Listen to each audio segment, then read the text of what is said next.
Hola, konnichiwa, bonjour, alo, aloha, hi, wagwan, hello. However you say it in your country, hello and welcome to or welcome back to my channel. My name is Annalise, and today I will be covering a topic that is near and dear to my heart as somebody who loves languages. So as you may be able to tell from my accent, I am from Jamaica. I am currently in Canada reading for my MBA. It's hard bad. Nobody force you to go to school if you don't want to go. Nobody forced me. I forced myself. But if you're being forced, don't make them pressure you. School hard. However, if you do have a goal, a dream of attaining higher education, go for it. So contrary to the language switch right there, today we will not be discussing Jamaican, which is the proper name for the language we speak in Jamaica, which most of us call patois. Them decide to call it Jamaican instead of naming it what the locals already call it, which is patois. But like anyways, so yes, today I will be discussing a topic which is near and dear to my heart as an English lover and a lover of languages in general. So I'll be discussing how to improve your English skills while you're here in Canada.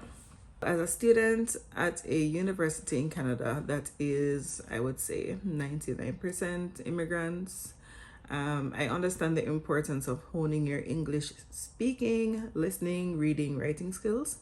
And so that's why I decided to speak about this topic and share some tips on how to improve your English skills while you're here in Canada or perhaps in other similar countries. All right, so if you see me glancing up to the side, just following my script. Tip number one, and this goes for pretty much any language that you're trying to learn: immerse yourself in the language. Immerse yourself in an English speaking environment.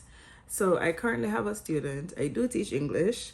I currently have a student, she is Mexican, so she speaks Spanish and she's learning English.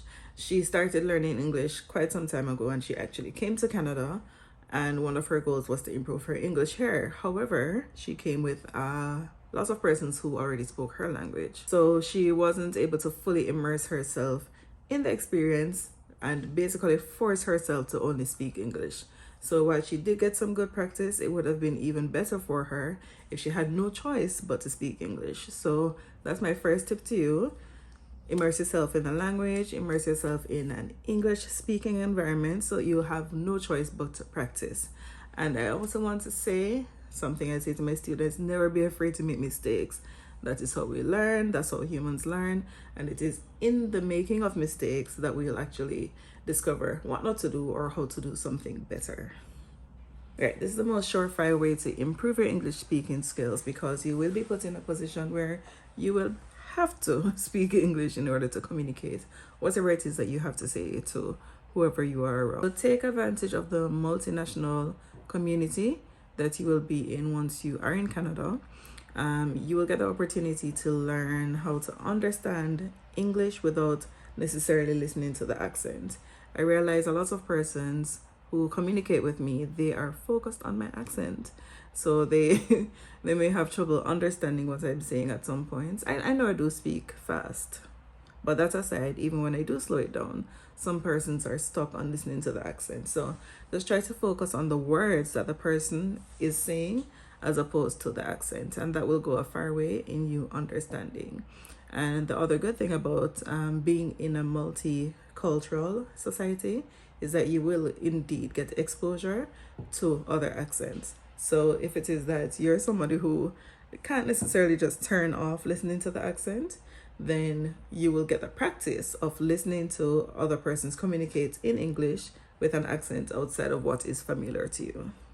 So to do this, or to immerse yourself, what you can do is to join social groups, community groups. You can join professional groups as well. You can join language exchange groups as well. And just remember, the more you practice, the more confident you become. If you make a mistake, that is an opportunity for you to learn something. If you're doing everything perfectly already, there's no opportunity for you to learn anything because you are perfect, right? So making mistakes is a huge part of learning. So embrace it, embrace making mistakes, and challenge yourself to overcome that feeling of, being scared, of looking silly. I know when I did this process myself of immersing myself into a Spanish speaking environment, it was very difficult to get over, oh my gosh, am I going to say it right? Am I going to make a mistake?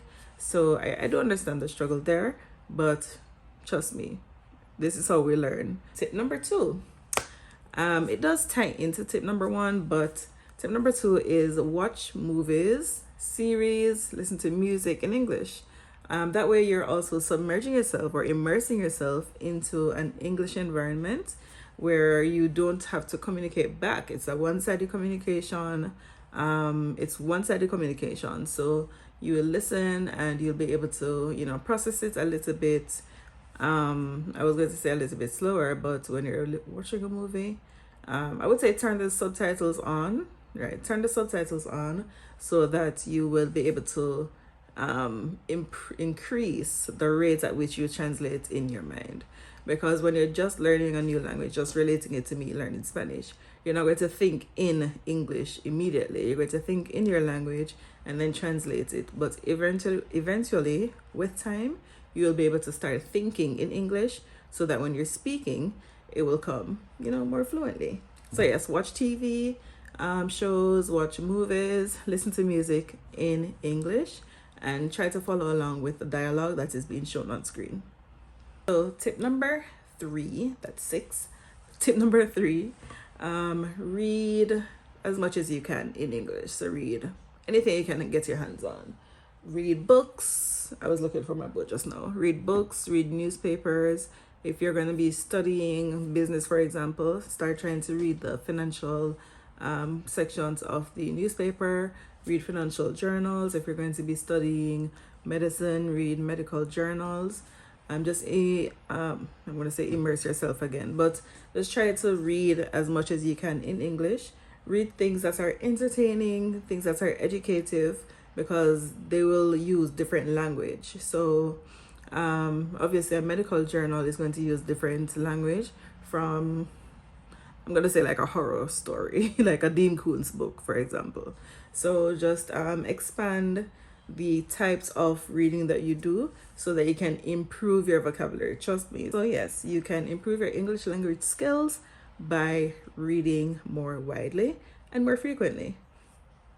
So tip number 4, practice speaking with native English speakers who you're already familiar with. So the first one, I told you to go out there, join a group, join a club, join a society. I do suggest that if you have a friend who speaks English, that you engage in conversation with that person as often as you can. Or if you have several friends who speak English, engage them in conversation. If they're like me, they may correct you when you make a mistake. If they are, a little more laid back, you may have to ask them, hey, if you hear me make a mistake, can you correct me, please? And I'm pretty sure that as your friend, they'll be willing to help you out. So yeah, speak to your friends in English more, even if you have a friend who speaks your language. Let's say you're a French speaker and your friend is learning English as well. Practice English together. As I said, you don't have to get it perfect right away, but you may know something that he doesn't know. She may know something that you don't know, vice versa. So practice speaking English with your friends. All right, so the final tip I have for you today is take English classes online. So I, for example, teach English online at a website called livexp.com. You'll be able to speak with native English speakers. I know that depending on the tutor you select, you can book lessons as short as 15 minutes ahead of time. Like with me, you can book as short as 15 minutes ahead of time, and I'll be able to just come on and have a conversation with you. If it is that you want something more structured, I would suggest, giving the tutor a little more time so that they can construct a lesson plan that will suit you based on your language level. Also, a pro tip, you can do an English language test before just to see what level you're at, to see if you're A1, B2, C2. If you're C2, more than likely you don't need additional help, but if you feel that you do, yes, you can definitely book a class. Actually have a class soon with a C2 English speaker. So yeah, book that lesson online and get the help. Get the help from somebody who has been trained. So for me, I have a certificate in teaching English online, and I have a certificate in tesol, which is teaching English as a second language. So yes, once you come on livexp.com, you'll be able to find people who are professionally trained to teach English and who are actually excited and enthused about sharing the gift of English with other persons. So yes, that brings me to the end of today's video. Thank you so much for watching. I hope you found some of this useful. If you know anyone who could benefit from the tips that I shared today, please don't hesitate to share this video with them. And I look forward to you guys sharing some additional tips in the comment section about what you think will help persons to improve their English skills. So yes, thanks again for watching, and I hope you have a wonderful week, and we'll talk soon. Bye for now. Ciao.